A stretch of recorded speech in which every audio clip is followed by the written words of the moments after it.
Hello, good evening, welcome. This is the other a very important subject what we are going to discuss today. It's more all about retrenchment.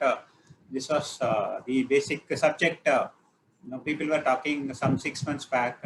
During the pandemic, people were regularly doing some layoff or retrenchment, and what the employer has to do, things like that. So many retrenchment had happened earlier, 6 months back, for almost 2 or 3 months, and whether they have complied with in Industrial Dispute Act, no clues, because people are running around for money. They didn't raise any questions or any queries. So whatever money has been paid by the employer, they had already got. So, okay, that is one part. The other part is the tax purpose income tax. So today we will be seeing what exactly is going to be the tax, income tax to be computed. That is what we are going to see today. So this slide is going to talk about the income tax, for the purpose of income tax, how the retrenchment compensation will be considered. So as per the section 25F of ID Act, it is mandatory that if an employer is decided to retrench any person or any group, maybe they might have lost some project and they wind up the entire project, entire department. They didn't get any business at that time. They may have to wind up the business, and they have to send out. They cannot pay money. If there is no revenue, there cannot be any expense. In such situation, that retrenchment may happen. That has already happened. So in future also, if it is going to happen, so what exactly the tax has to be deducted? So that is what we need to understand first of all. Maybe many payroll software tools are already there, having such a formula. Irrespective of that, everyone from HR or finance or payroll needs to know this. This is just a kind of an awareness to everyone. So if an employer is going to retrench, what they have to do? They have to give advance notice, 1 month or 2 months or 3 months, as per the agreed terms and condition, as per the appointment letter or offer letter. So they have to give, or otherwise they have to pay that notice, that money as a notice pay also, 1 month or 2 months or 3 months. That is there, and apart from that,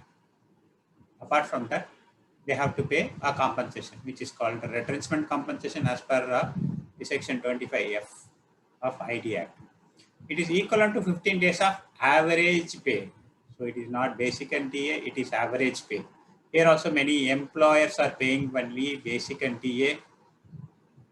It become an industry practice, and everybody tells that, okay, if we pay basic and DA, that is. So here also, as per the act, it says that it basic and DA, but so one has to see the legislation which was enacted in 1947. At that period, there was no such compensation structure having other allowance, special allowance, this allowance, that allowance. So all such allowances are not there. Even HRA, I don't think was not there. So only in housing accommodation, some kind of money was paid, I think. So one has to see whether such allowances were paid during enactment of that legislation. Irrespective of that, it is genuine that 15 days of average pay. So I state here that it is gross wages. If somebody is getting a gross wages of 1 lakh, where 60,000 is basic, he has to be paid 15 days of 1 lakh, not on 50,000 or 60,000, whatever, which is basic. That is what is my observation. 15 days of average pay for every completed years of service. So if a person has completed 7 months, then it will be considered as a 1 year. More than 1.5 years, it is 2 years, or similarly 2.3 years, it is 2 years, things like that. So what you must also know is how the income tax computation is considered. So under section 10B of IT Act, the retrenchment compensation given to the workmen as written in the ID Act is exempt to the extent of least of the following. So it is least of the following. Okay. So for example, if a person is being retrenched, his gross salary, I consider gross salary, his gross salary is 1 lakh. and he worked for 3 years.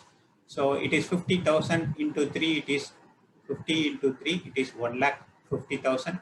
So amount calculated as per ID Act 1.5. So some companies will stick to that formula, and some companies will give some ex-gratia also. They may say 675,000. Somebody will give 100 also. That is what is the second point, amount actually received as compensation. It should be 50 or more than that. So if it is not paid more than that, ignore the second one. The amount calculated here is 50 into 3 is 1,50,000. And the third one is, it's like HRA, there are 3 factors to determine whichever is the least. That is what we have to consider, to the maximum of 5 lakhs. So here it is 5 lakhs. So what we computed is, as per the first point, it is 1.5 lakhs. They have not paid anything extra, so we ignore that. So, and the third one is 5 lakhs. So here the least one is 1.5 lakhs. 1.5 lakhs has to be considered for income tax computation. Okay. I'll take another example. A person who is drawing some 3 lakhs of gross salary, who has been retrenched. Nowadays it is very common, like a big company, MNC, ITES companies, so people are getting so much of salary. I'll say 3 lakhs, and the person has completed some 5 years.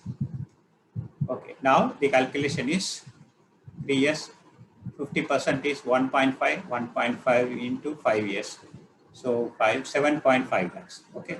And if that company paid some extra money, so maybe some 75% of retrenchment compensation.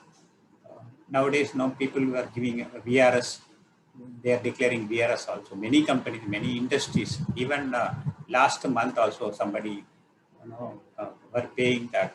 If you go for a VRS, then we'll give extra money, something like that. So here it is 6.5 lakhs. The first one is 6.5 lakhs.